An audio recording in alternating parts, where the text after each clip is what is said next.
Welcome to the Wrexham Coffee Matchup. I'm Dave. And I'm Courtney.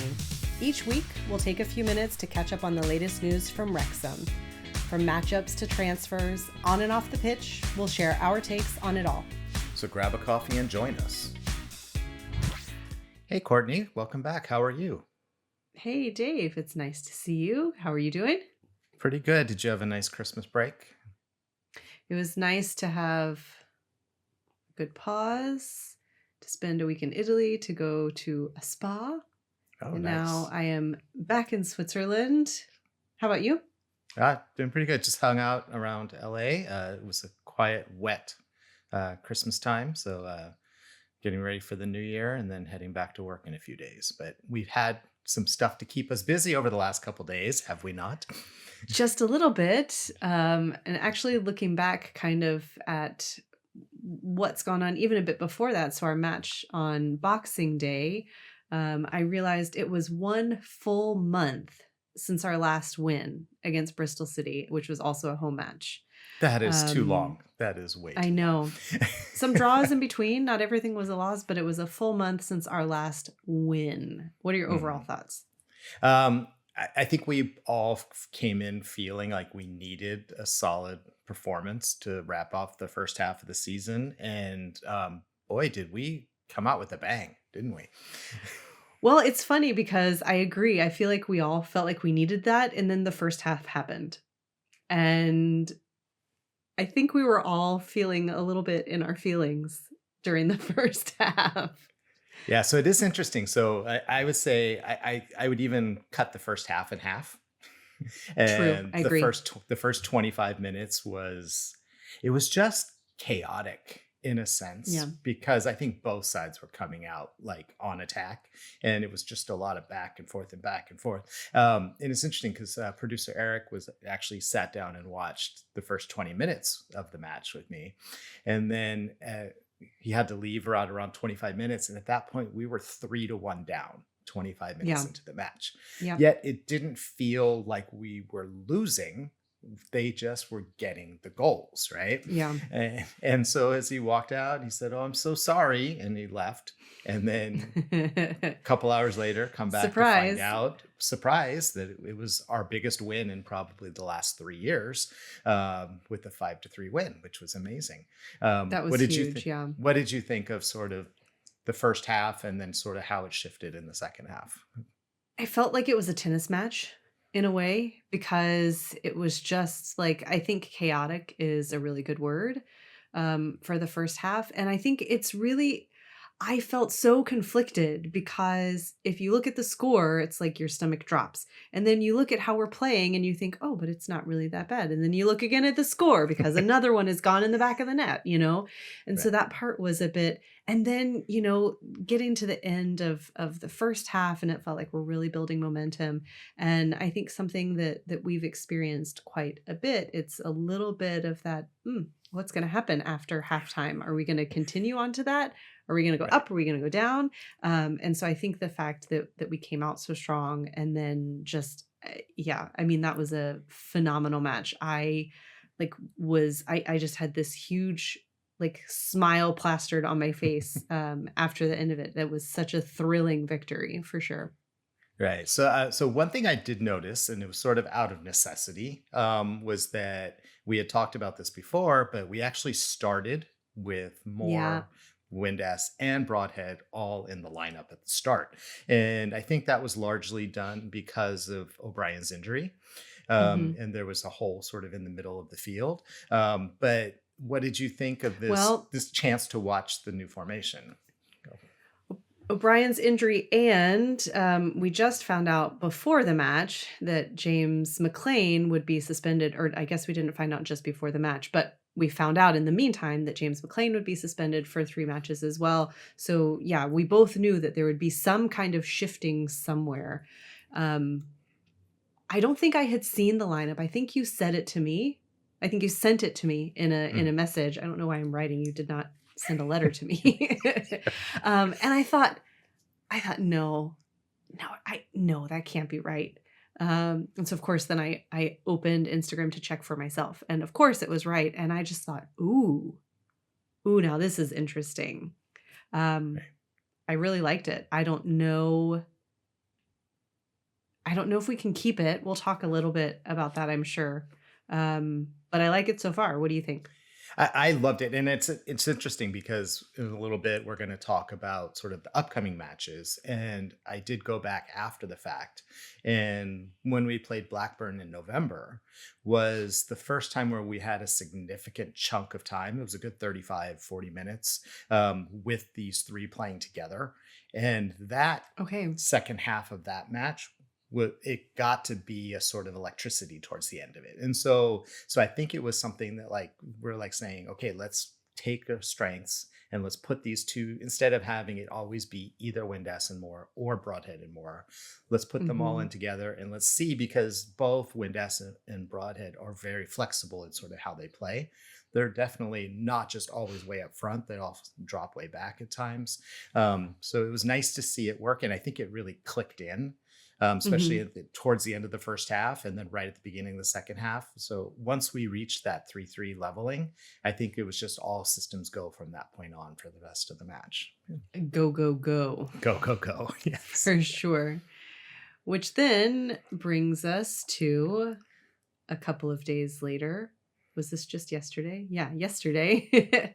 Our third and final matchup this season in regular matches with Preston North End. And the endless parade of potato jokes started early that morning. It did. Because it was an evening match in the UK, and sort of by the time we got to kickoff, I think we had, on Blue Sky for sure, we had pretty much talked about every variation of potatoes up until then. Until Preston walked onto the field in the brightest neon yellow jerseys. I thought they were still in their warm-ups. I thought like, okay, well, surely they're gonna like this navy blue, whatever's on their sleeves, they'll take off this like highlighter yellow and it'll be this navy blue. Right. And it wasn't. That's a choice. It's certainly a choice. It was a choice. And it was Arthur's 100th appearance in goalie for us, which is quite an amazing feat. And he's really been showing himself, as we've talked about over the last, several months. He's been really on fire, and it's good to see him just grow and grow and grow as we move through the season, which is great. Yeah. So what did you think of this match? One thing, like, I think my immediate reflection on it, first and foremost, is that it did not look like we were playing a team that's at the top of the table. In the sense that we were matching them step for step. Right. Like, it did not look like there was a big space between us. But I wrote this to you while we were watching it. It felt like it was a match of almosts. We almost had some shots. We almost passed the ball. Even Mark at one point commented, and I don't remember who the pass was from or to, but he said, "Oh, well, that's where, so-and-so was a second ago," right? This, like, we did it. It didn't feel like we were quite there.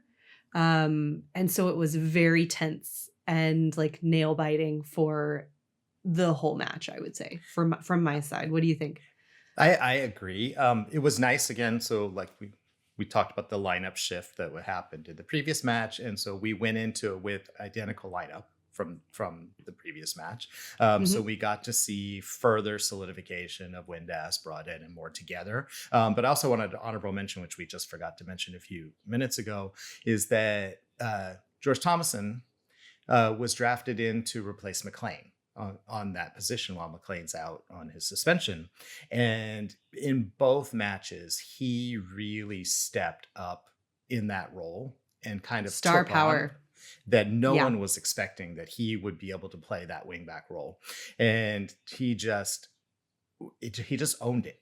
And I think that together with the sort of the jiggered lineup, sort of really helped push us through that first half. I did feel like in the second half, so we talked about, we'll talk about injuries in a moment, but there was a moment at the end of the first half where Keiffer Moore took himself off the field. Yeah. And he looks like he jumped up to catch a ball and he landed awkwardly, felt something with his hamstring and didn't want to risk it. So he Yeah. actually took himself out and walked off the field with a few Which we minutes all left to go, appreciate.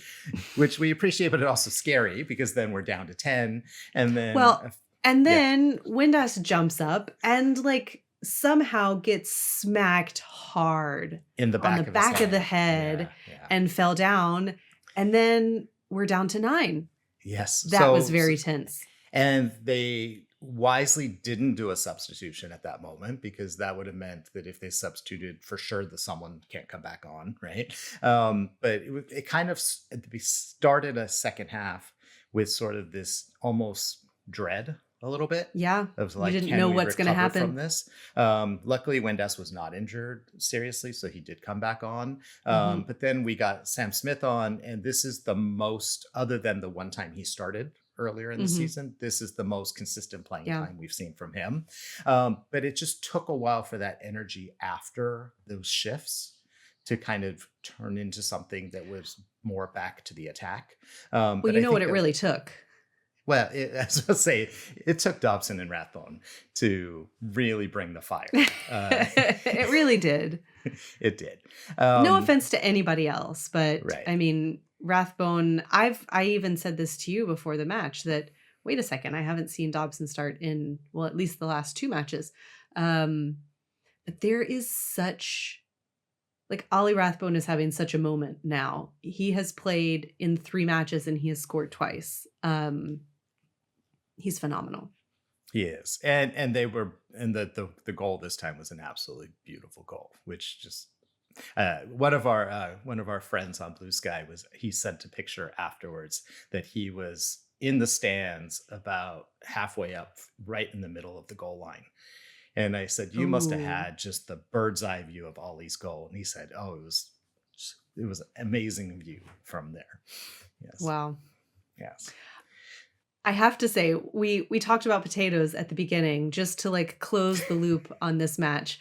I had noticed somewhere at close to the end of the match, like Mark had said several times in a row about chipping away, chipping away at something.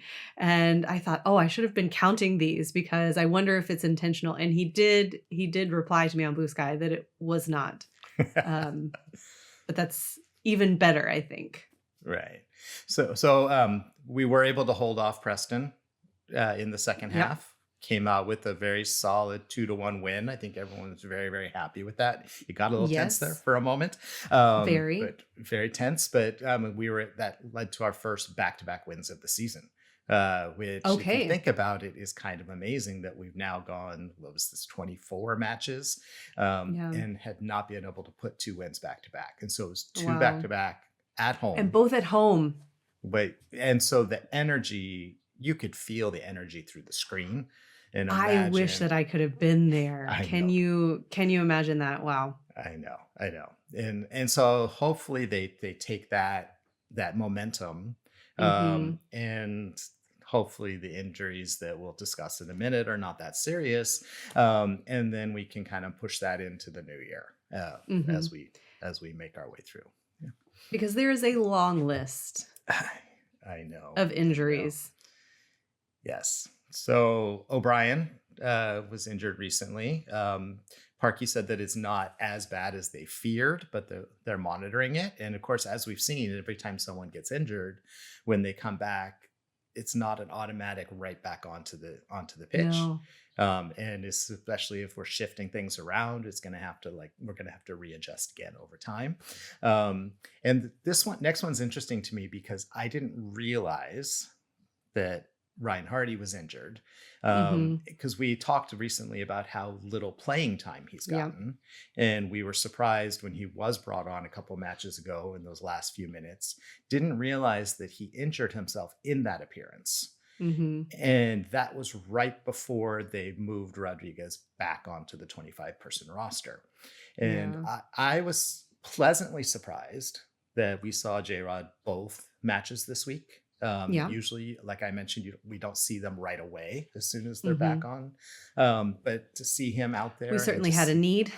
We had a need, and I think he has a fire. and you could see the hmm fire that he really wants to Yeah. contribute to this team. But so with Hardy out again, so now we're just going to keep all eyes on Moore. Do you want to talk about Moore for a little bit? Mm. I mean, I'm happy to talk about more all day. Is there any news on what it was, what the prognosis is, what we're looking at for him So they asked Parkey in the officially? post-match wrap-up, and he said it was hamstring, but he didn't really want to talk about it because it was too soon. And so Yeah. I think that as we get closer to the New Year's Day match, when we get that pre-interview from hmm Parkey, we'll find out sort of how serious it is. But Maybe. hopefully, just a few days rest. It was just a precaution, and it's not too serious because Yeah. if But I if don't it know. I mean, does, yeah, go go ahead. ahead. No. I mean, we've got two matches in, less than a week. We've got one on the 1st and then on the 4th of January. And then I think the next one is on the 9th. On the 9th, yes. Yeah. So in a span of a week and a half, we've got 3 more matches. So do you go in with Windass and Broadhead, keep Sam Smith and or Jay Rodriguez on the bench? Do you start 3 of the 4 of those? Do you start different combinations of the 2? Do you do that for the match on New Year's Day, that and the 9th maybe? I think there are so many possibilities. I don't think we're going to get a straight answer from Parkey in the pre-match interview. That's my gut. What do we do with Elliot Lee and Andy Cannon and Danny Ward? All of those. But these are questions for another day. Yes, they are. Not for today. Are. Yeah. There is a different question for today, I guess. So my question today, and this is back to Keiffer Moore, and we've talked about this before. It seems that at this point, our entire formation and strategy is built off of Keiffer Moore, big man in the front, and building the team around setting him up to score or setting him up to make those impacts, right? And if he is in fact injured for longer than one match, because he previously was out for a match earlier on in the season, what do we do with that structure? Because we don't have a Keiffer Moore backup. We don't have a 6'5" tall person who can get in and win those goals. Sam Smith is fast and he really can shoot up and get to the front, but he's not the big guy for taking down the passes. I was glad to see Rodriguez back. Rodriguez, when he came in with Smith, he was sort of the big man to Smith. But it's interesting, when I saw Rodriguez on the field the other day, he was standing next to Keiffer Moore, and he looked, forgive me for saying this, short. And I looked it up, and he is 6'1". And next, I think Moore, only like Shaquille O'Neal would look tall compared to Keiffer Moore. It's just, and so what happens if Moore goes out for an extended period of time? How does that shift the way we play? And do we have to then have an alternate strategy, which it doesn't seem like we have one at the moment? But what are your thoughts about that? I mean, it's interesting because I've seen people comment on it before, but I think this was the first match that I really saw multiple times where someone on the other team was very blatantly just trying to pull him down with all of their might, basically. I mean, some of the moves, this wasn't in this match actually, but there was a match where like a guy kind of put his leg out and tried to like flip him over his leg. And I just thought, what sport is this? This is not like the World Wrestling, WWE. I don't remember. It used to be World Wrestling Federation, but it's really like, to watch it happen is shocking.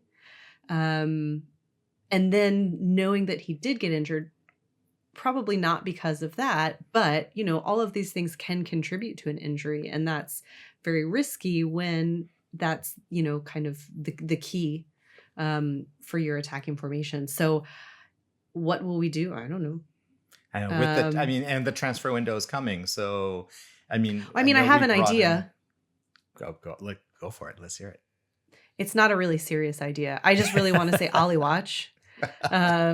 So my campaign is for Ollie Palmer, who is also 6'5", and also played the role of coming in late, to kind of help seal the match. He and Stephen Fletcher.